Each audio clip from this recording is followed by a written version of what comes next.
ഇങ്ങനെ പല നൃപർ തോറ്റുപോയി ചിലത് മംഗലമല്ല നമുക്കെന്നും പോയി ദൂച്ചികൾ.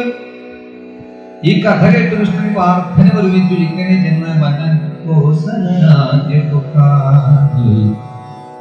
തത്വമില്ലാതെ പറഞ്ഞ സത്യരൂപന കൃഷ്ണൻ തന്നെ പൂജിച്ചിരുന്നു.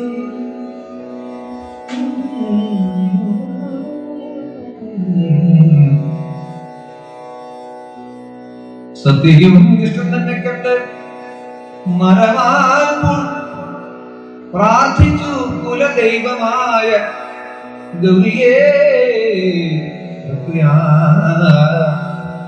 ശങ്കരപ്രിയ കാത്യായനിയ ഭഗവതി പങ്കജനേത്ര കൃഷ്ണൻ മൽപതിയാ